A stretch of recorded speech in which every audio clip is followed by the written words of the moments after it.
राधा स्वामी।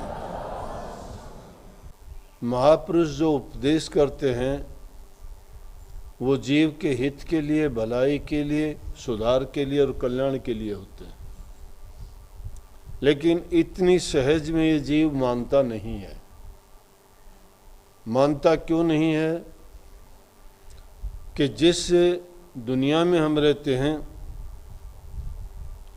वहाँ काल की प्रधानता है और माया का खेल है। माया रचित है ये संसार सारा, और शासन काल का चलता है। काल प्रबल है, वो अपना काम करता है, परंतु महापुरुष जो वचन जीव को बताते हैं उनके कल्याण के लिए, हित के लिए, कि ताकि उनका जीवन सुखी हो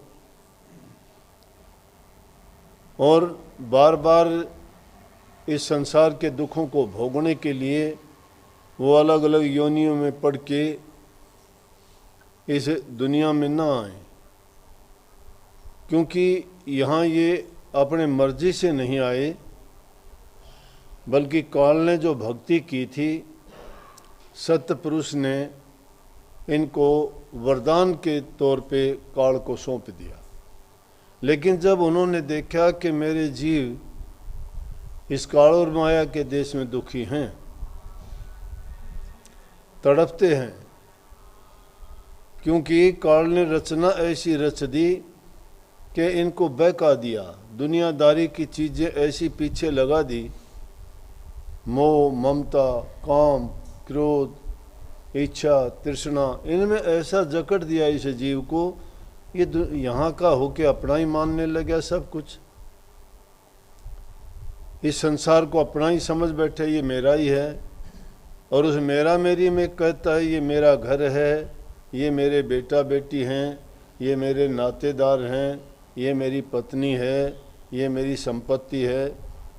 इस तरह का व्यवहार करके सोचने लग गया कि मैं हमेशा के लिए रहूँगा, ये भी हमेशा के लिए रहेंगे। ये पता होते हुए भी कि सब जा रहे हैं, छोड़ के जाते हैं, हमारे अपने जो हमें कहते थे वो भी गए और कल को हमने भी चला जाना है। ऐसी ऐसी भूल इस जीव को लगा दी कि जानते हुए, देखते हुए और फिर भी नहीं समझ आती। इसलिए उन्होंने अपनी नुमाइंदगी के लिए महापुरुष सत्य पुरुष ने संतों को इस संसार में भेजा कि जाओ, जिन रूहों को मैंने भेजा था वो रूह दुखी हैं, परेशान हैं, हताश हैं, निराश हैं, उन रूहों को जाके तुम शांति दो। शांति कैसे मिलेगी कि वो बहुत भटके हुए हैं, युगों से भटके हुए हैं, एक योनि नहीं 84 लाख योनि हैं, कभी किसी योनि में गए, कभी किसी में गए, पता ही नहीं क्या क्या कर्म कर बैठे, याद ही नहीं कौन कौन से नाते जुड़े, ये भी उनको नहीं पता किससे क्या लिया, किसको क्या दिया, किसका बुरा किया, किसका भला किया। लेकिन इतना ज़रूर कि इनके कर्म का लेखा इनके साथ बांध दिया गया।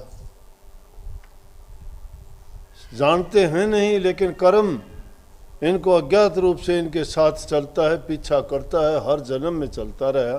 चाहे योनि कोई भी बदली, कर्म इसके पीछे चलते रहे। जब तक कर्म नहीं भोग लेता तब तक जीव का पीछा छूटता नहीं। कर्म भोगता नहीं है, पीछा छूटता नहीं, 84 में चक्कर काटता है। संतों ने क्या तरीका अपनाया? संत उस सत्य पुरुष का, सत्य देश का, आदि घर का भेद देते हैं जीव को, लेकिन उसको भी समझने में इनकी समझ काम नहीं करती।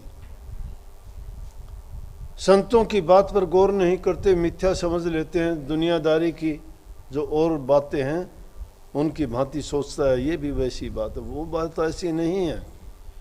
संत सब ने कहा, ईसा मसीह ने कहा कि मैं खुदा का भेजा हुआ, खुदा का बच्चा हूँ, खुदा का लड़का हूँ मैं, और मैं जो है यहाँ अपने जीवों को लेने के लिए आया हूँ। मोहम्मद साहब ने भी कहा कि मैं अल्लाह के द्वारा भेजा गया हूँ।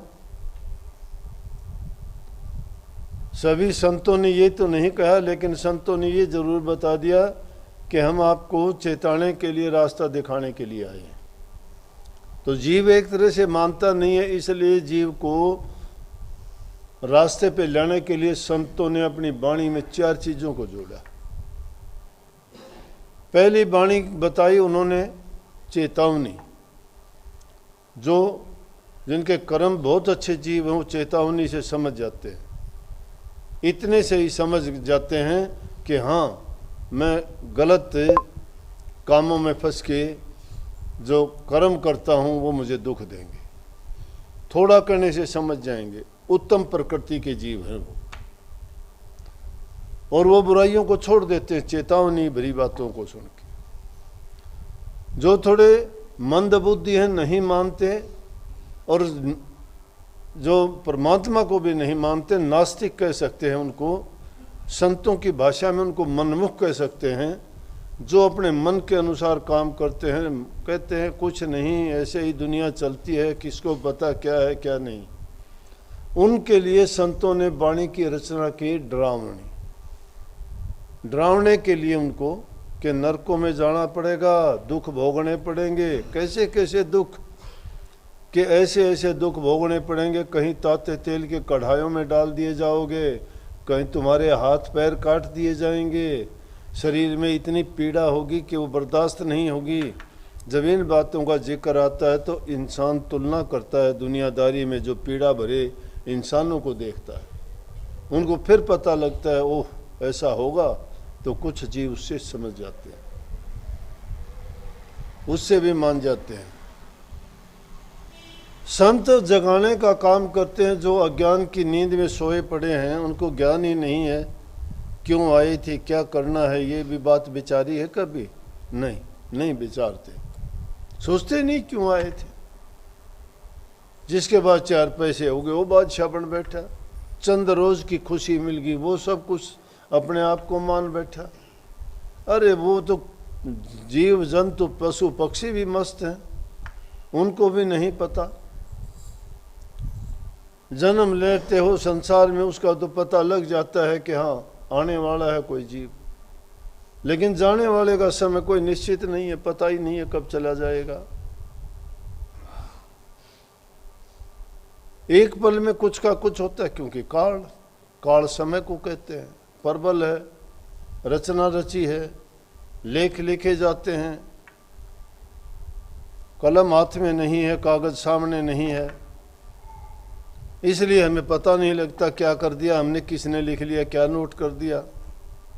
जिसका रंग नहीं, रूप नहीं, जिसकी महिमा गाते हो कि कहाँ से कैसे महिमा गाएं, उसके कैसे लिखें, हमने देखा नहीं आंखों से कभी। वो गुप्त रूप से सबके लेख लिखता है। तो कुछ जीवों के लिए जो खेल खेल में उसको समझ लेते हैं, उनके लिए रोचक वाणी बनाई, खुशी देने वाली। कहीं उनको चूंदड़ी कह दी, कहीं उसको अंगिया कह दी, कहीं उसको सूरत के नाम से औरत की तरह से उसको बुलाया, प्रेम प्रीत की बातें सिखा के उनको उस रास्ते पे लगाने की कोशिश की। और जो जीव समझे हुए थे, जिनको ज्ञान था, पिछले जन्मों में गुरु भी मिला, सत्संग भी मिला, नाम भी मिला, लेकिन भटक गए। और उस भटकने के कारण उनको वो अपने देश तो नहीं जा सके, अपना काम पूरा नहीं कर सके, लेकिन मनुष्य योनि उनको फिर मिल गई। मनुष्य योनि मिल गई तो फिर भी, जैसे भर्तरी था, राजा भर्तरी योगी बन गया, योगी बना, तप कर रहा, तप करते करते एक दिन जब बैठा हुआ था समाधि में, एक हिरणी को शिकारी ने तीर मारा, वो हिरणी भागती हुई जा रही थी, बच्चा उसका गिर गया, वो भाग गई। ऋषि ने देखा, भर्तरी ने उसको, हिरण के बच्चे को उठा लिया, दया होती है महापुरुषों में, ले आया, उसका लालन पालन किया, बड़ा हो गया, उसके साथ रहते रहते उसमें प्यार हो गया, मोह हो गया, प्यार भी क्या। जब वो हिरण का बच्चा 10 कदम भी दूर चला जाता तो उसको ढूंढता फिरता, भरथरी भक्ति गई, तप गया, साधना खत्म होगी, बच्चे की साधना होगी शुरू। बच्चे के पीछे पीछे रहता, बच्चा बड़ा हुआ, एक दिन चला गया। जंगली जानवर था, इन जो उसके जन्मजात जिसमें गुण होते हैं वो गुण और वो जगह और वो हालात मिलने पे वो छोड़ के चला जाता है। जंगली जानवर था वो, उसके जन्मजात गुण हिरण के थे, छोड़ के जंगल में भाग गया।